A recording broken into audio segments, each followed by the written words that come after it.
So I've been using the follower saber for about a week now, so I feel pretty confident about being able to talk about the pros and cons of it, especially in the context of invasions at this point. So that's what we'll be doing on this video, just kind of going over the follower saber. Right off the bat, it's a curved sword, which means it's just fantastic at catching rolls, but unlike some of the other curved swords, that extends to the weapon art as well. Has a bit of a delay on it, so it can give you something a little different than what you're accustomed to with weapon arts, because some curved sword weapon arts really don't make that great of roll catch. They don't have that nice startup where it gives you a chance to catch panic rolls. Like you can panic roll out of something like the falchion or the Karthus curved sword weapon art. Follower saber is a little more tricky. So that's nice. Now, I typically always go sword and board unless I'm using like some kind of hyper armor weapon, in which case I'll two-hand. And I went over this a little bit in one of the other videos.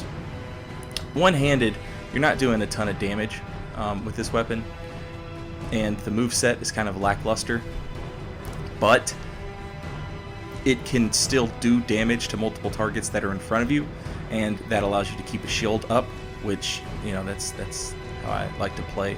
And if I'm not using a hyper armor weapon, I'd prefer to have a shield. Trying to earn rank 2 in Revion's Ladder Covenant. I'm hoping that kill gets me a reward. We'll see. Maybe. Might also have to put some classical music in the video. We'll find out.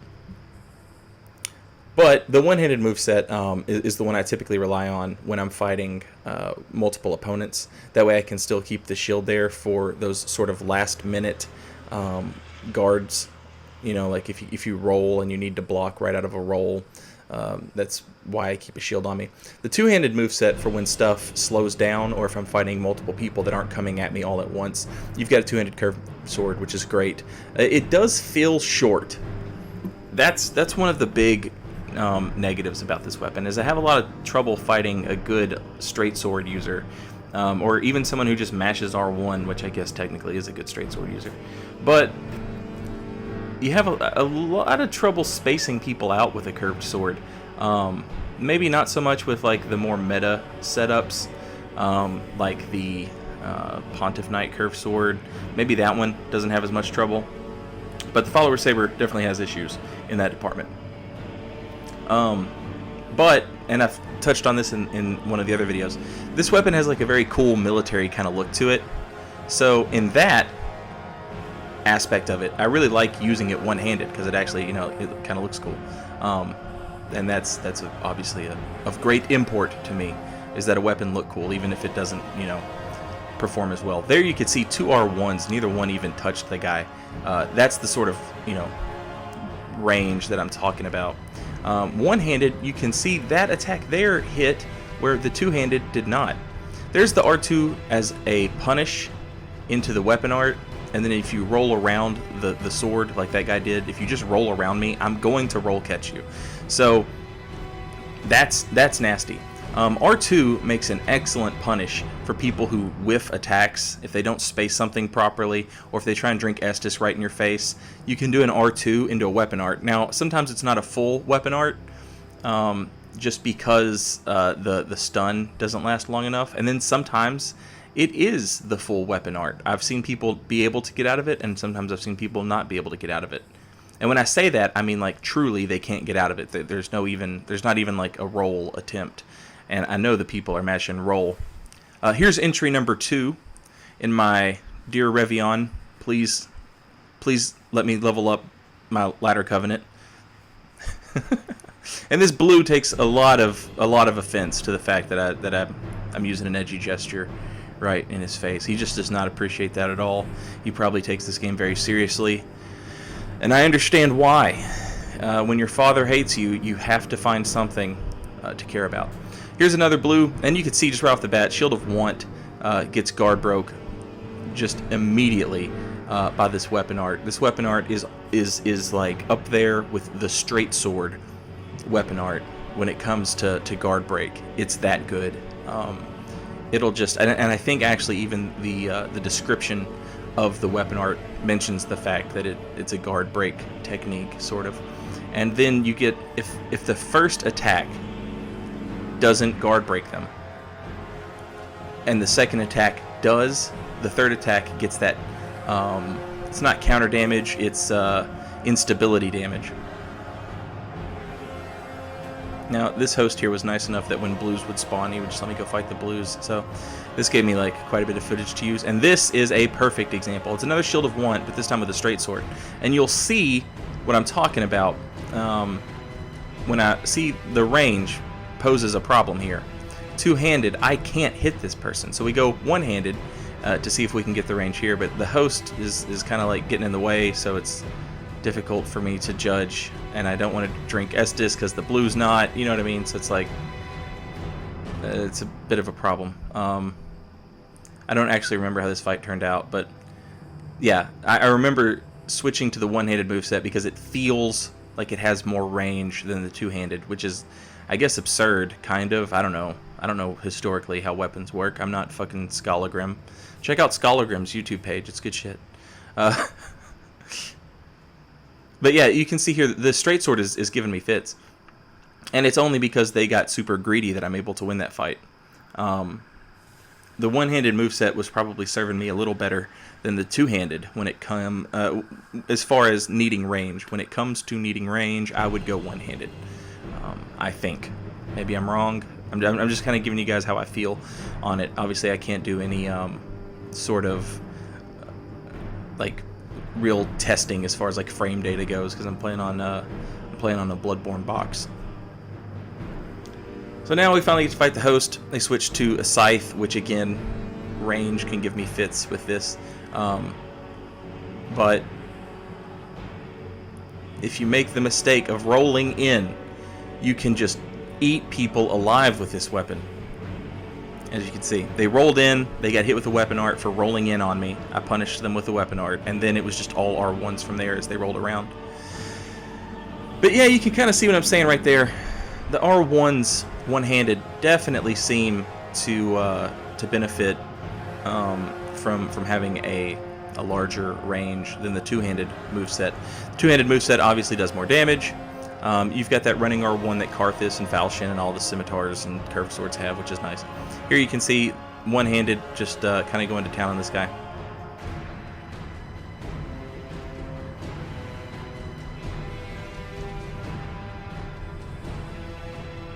Switch to two-handed, and we're doing a little more damage, but at the cost of having to play in close against a longsword. That's kind of a problem. Then he pulls out two spears, which makes it even worse. Fortunately, the shield is able to take care of the spears.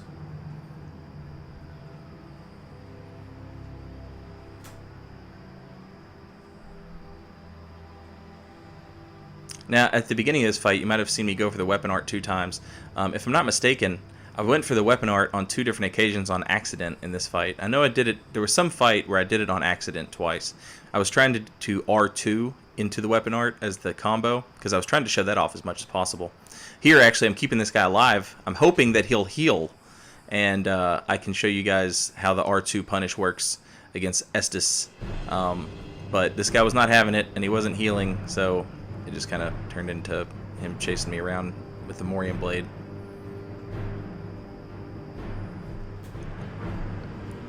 But this is another one of those weapons where... Oh, here we go. Nice, right? This is another one of those weapons where your running attack is decent, but not so great. So I keep a katana in my secondary slot for chasing people that want to run.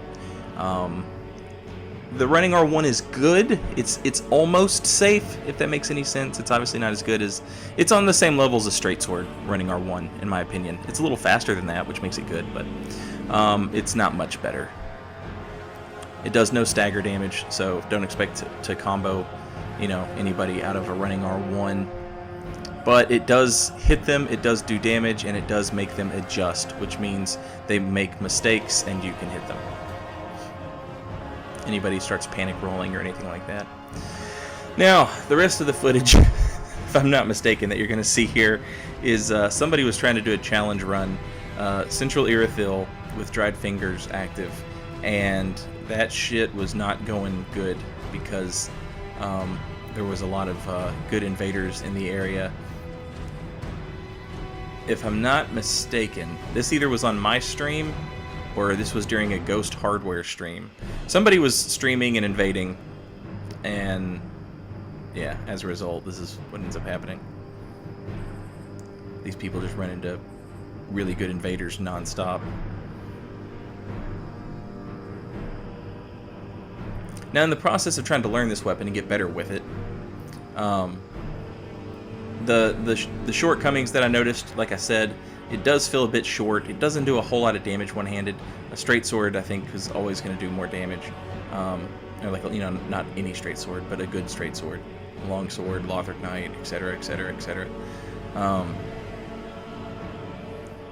So your damage is lacking. You're kind of trying to make up for everything with style points, in my opinion. And the fact that this thing is a roll catch beast. Honestly, sometimes you don't even have to try to roll catch people. Like, there's no having to time your R1s. You can pretty much just throw them out there and you'll get it.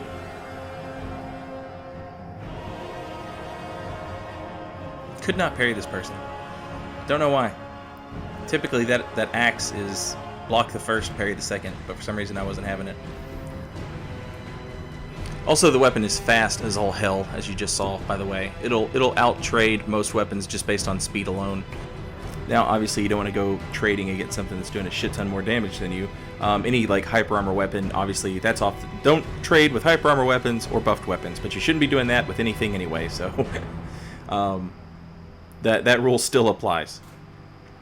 But as far as regular trades go, like you can see, I have, like, no problem making those trades with that axe. Now, I was curious about that because it seems like I should be interrupting the person, because you would think that the curved sword moveset would be faster than a one-handed axe moveset, but that does not appear to be the case. And I tried it like a lot to see if it was like latency or if it was because like I said, I couldn't parry the person at all.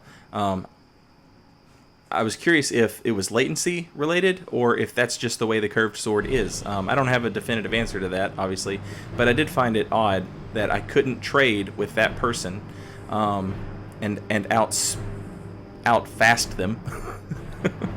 Pretend like that's a turn of phrase that people actually use. I couldn't do it, which was strange, but we didn't appear to have like really bad. We didn't appear to have really bad lag or latency or anything like that. So I'm not sure if that was actually an issue or if that's just how the weapon operates.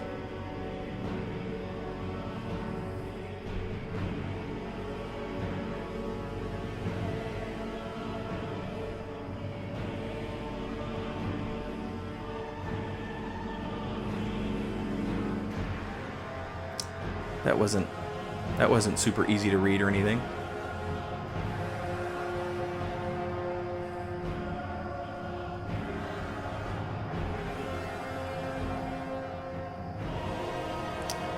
I guess there was a little bit of latency. I don't know if you guys saw that second R1. It took a moment for the damage to register.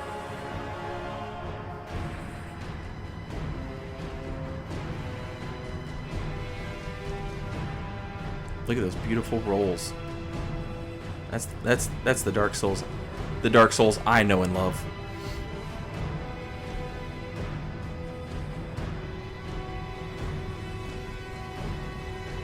This poor host, man. You start to feel bad after this sort of thing happens, but it's also kind of nice because you sort of develop like a repertoire with the party that you're fighting. It's like, hello, I'm Saint Riot, and I'll be your invader for the evening.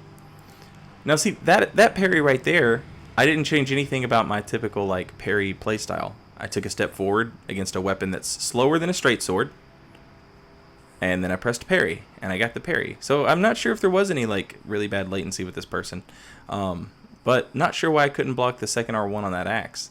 It's not like they were delaying the attacks or anything by any, measurable eye sort of standard. You know what I mean? Like, there's nothing I could see as far as delay just based solely off of the eye test. But perhaps they were delaying it? What do I know? But you saw me win that fight with the weapon art. The last bit of this weapon art has hyper armor on it. That last R2 has hyper armor, which is nice. You get a curved sword with a hyper armor attack, which is pretty cool. This is another straight sword, so you'll be able to see they're going to be able to just outspace me.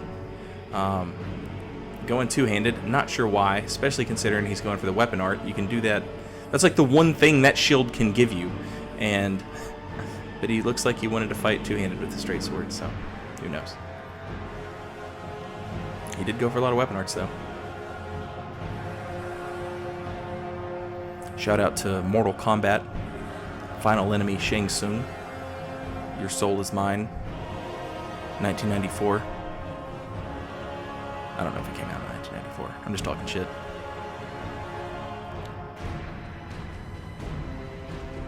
I bet it did, though.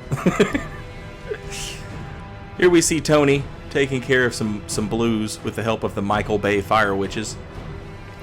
And this is a really good... See how the blue just takes off running, so I switched to Dark Drift for the chase downs. And I'm going to do the exact same thing here.